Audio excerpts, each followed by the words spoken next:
Morning student. आज हम लोग पढ़ेंगे क्लास 9 मैथ में पहले चैप्टर संख्या पद्धति की एक्सरसाइज 1.2। इसमें पहला क्वेश्चन है वो दिया हुआ है कि इसमें सत्य और असत्य बताना है कि कौन सही है कौन गलत है। इसमें फर्स्ट का पहला पार्ट देखिए, प्रत्येक अपरिमेय संख्या एक वास्तविक संख्या होती है। तो बेटा इसके पहले हम लोगों ने पढ़ चुके हैं कि जो वास्तविक संख्या होती है, वास्तविक संख्या वो कैसे बनती है। तो वास्तविक संख्या बनती है परिमेय और अपरिमेय संख्या से। परिमेय और अपरिमेय संख्याएं मिलकर वास्तविक संख्याएं बन जाती हैं। ठीक है, तो यहाँ हमसे पूछ रहे हैं कि प्रत्येक अपरिमेय संख्या एक वास्तविक संख्या होती है। तो हाँ, क्योंकि जो वास्तविक संख्या है वो परिमेय और अपरिमेय दोनों होती है, तो इसलिए हम कह सकते हैं जो अपरिमेय संख्या है वो वास्तविक है। जैसे कि अगर हम आपसे ये कहें कि परिमेय संख्या वास्तविक है, अपरिमेय संख्या वास्तविक है, तो यहाँ हमसे पूछ रहे हैं कि क्या प्रत्येक अपरिमेय संख्या एक वास्तविक संख्या होती है। तो ये बात सही है, ये सत्य। तो हम कह सकते हैं कि प्रत्येक अपरिमेय संख्या एक वास्तविक संख्या होती है। अब दूसरा देखिए कि संख्या रेखा का प्रत्येक बिंदु रूट m के रूप का होता है। सबसे पहले तो ये हमारी एक संख्या रेखा, संख्या रेखा, संख्या रेखा पर संख्या रेखा का प्रत्येक बिंदु रूट m के रूप का होता है कि नहीं होता। संख्या रेखा में क्या होता है कि 0 1 2 3, मतलब ये 0 इस तरफ पॉजिटिव नंबर होते हैं, इस तरफ नेगेटिव नंबर होते हैं। मगर हमसे क्या कह रहे हैं कि यहाँ m एक प्राकृतिक संख्या है। प्राकृतिक संख्या क्या होती है 1 2 3 4 इस प्रकार की संख्या, मतलब जो यहाँ से संख्याएं हैं वो हैं उसके बारे में पूछ रहा है कि प्रत्येक बिंदु रूट m के रूप का होता है कि नहीं। तो यहाँ पे हम ऐसे मान लो प्राकृतिक संख्याएं क्या होती है 1 2 3 4 5 6 7 8 9 इस प्रकार से। यदि हम इसका रूट लें तो क्या निकलेगा,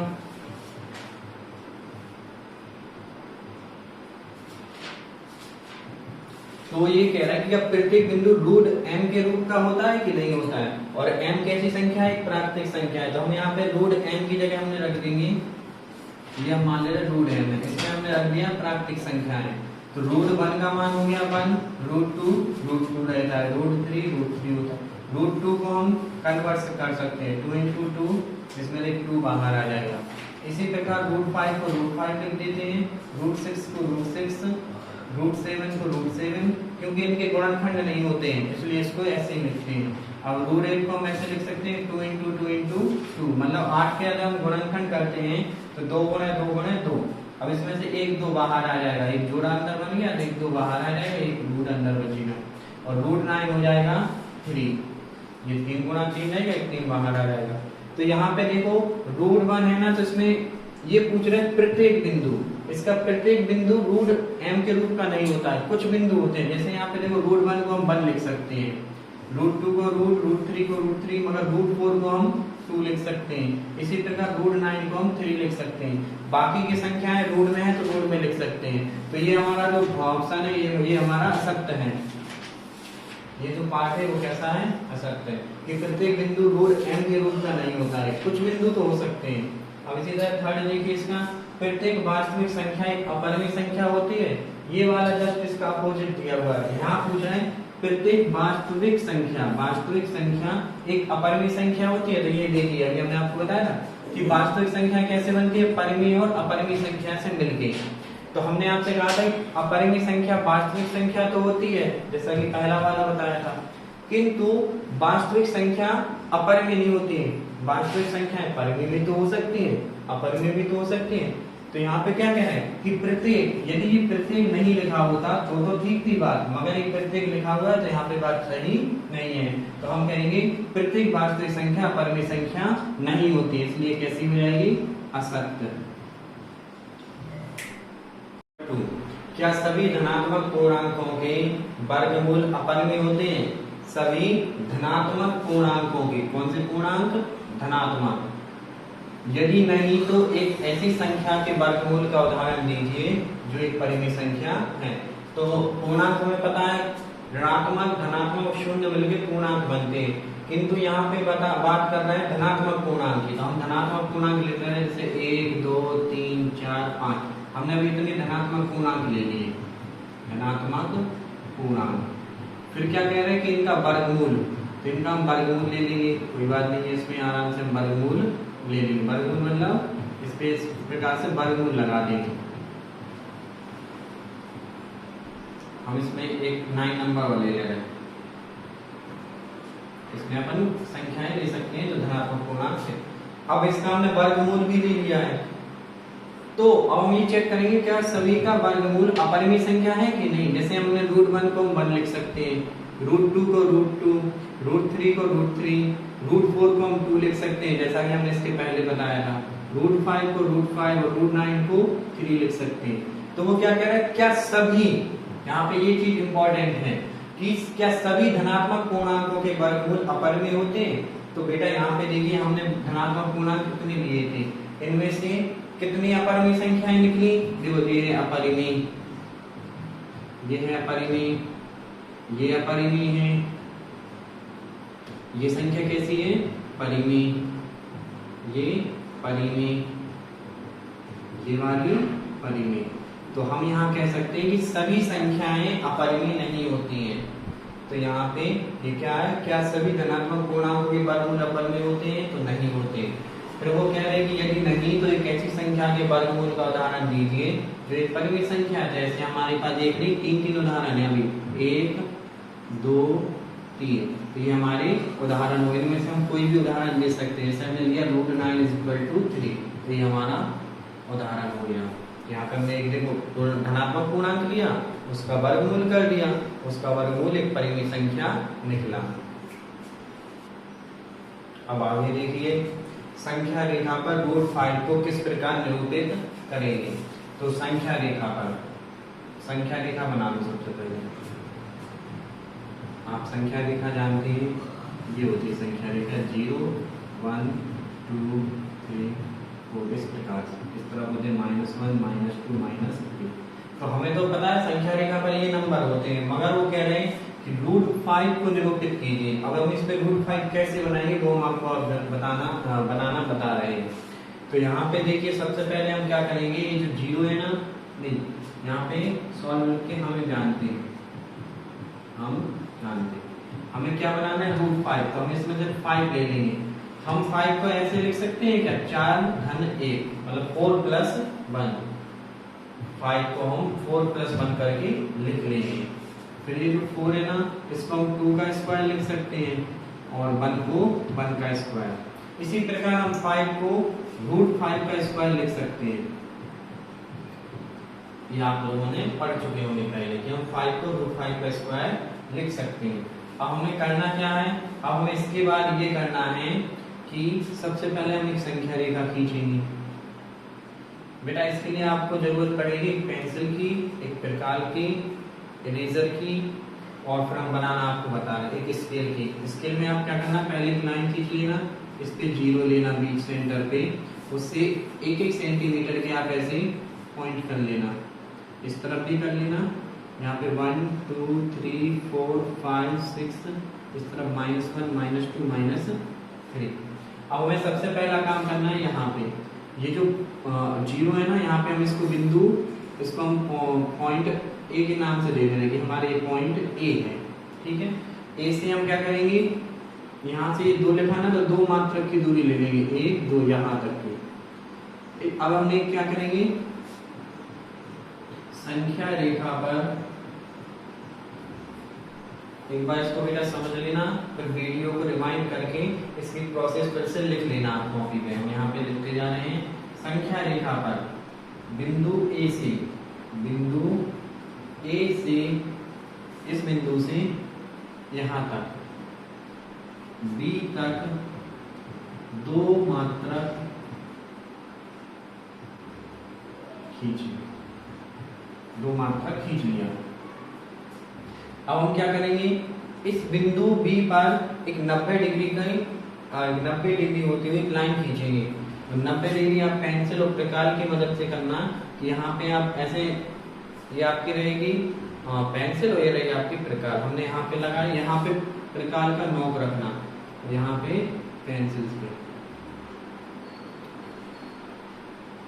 अब वो हम लिए हुए नहीं है तो हम क्या कर रहे हैं, यहाँ पे हम पेन कार्ड और पेंसिल की मदद से ऐसे कट लगा लेंगे और ऐसे सेंटर से होते हुए इसको हम जोड़ देंगे। ये क्या है, बिंदु बी पर एक हमने 90 डिग्री की लाइन बनाते हुए एक रेखा खींच दी। यहाँ पे हम बिंदु बी पर 90 डिग्री कोण बनाती हुई एक रेखा खींची। ये हमने पहले स्टेप हमने ये किया था, दूसरे स्टेप में हमने रेखा खींची, अब तीसरे स्टेप पे आते हैं।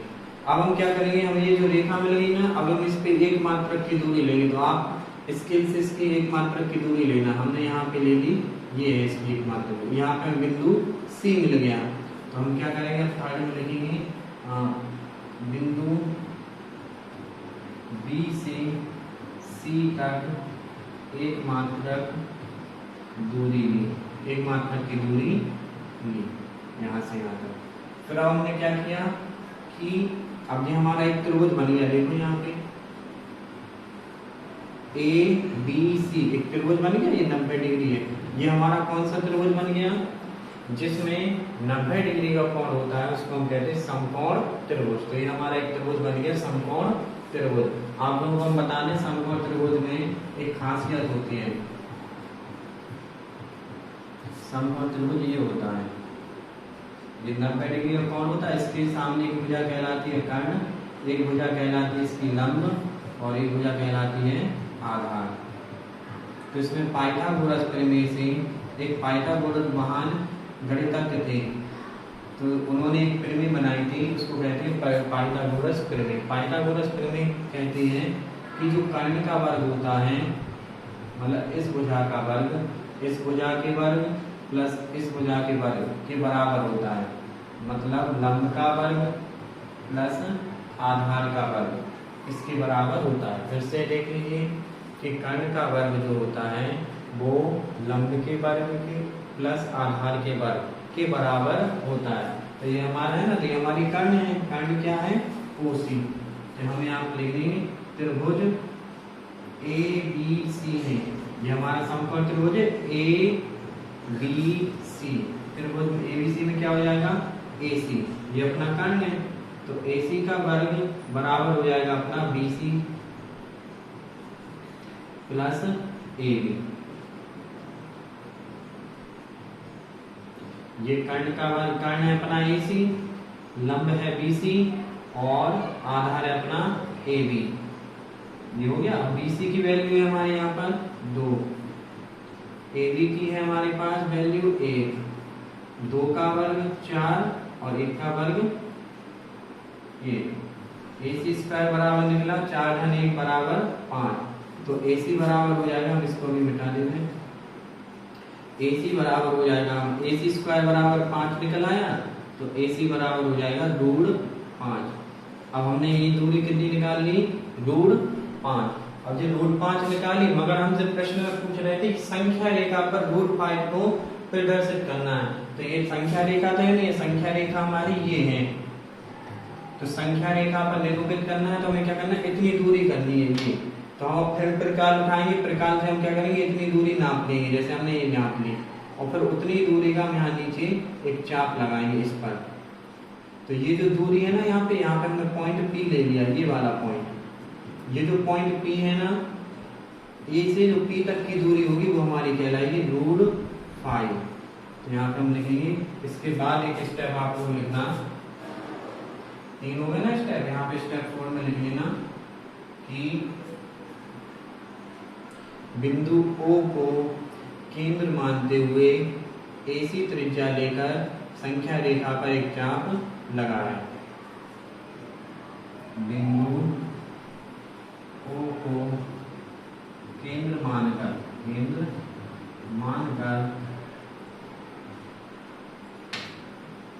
या ऐसा मान लो, केंद्र मानकर AC के बराबर संख्या रेखा AC के बराबर AP संख्या रेखा पर AP दूरी ली, AP दूरी ली और AP बराबर हमारा निकला यहाँ पे लिख दे रहे हैं हम इसके बाद, और AP बराबर निकला है हमारा √5। यही हमें प्रूफ करना था, इस संख्या रेखा पर √5 को प्रदर्शित करना था। तो जो यहाँ से यहाँ तक की जो दूरी निकली इसको कहते हैं √5।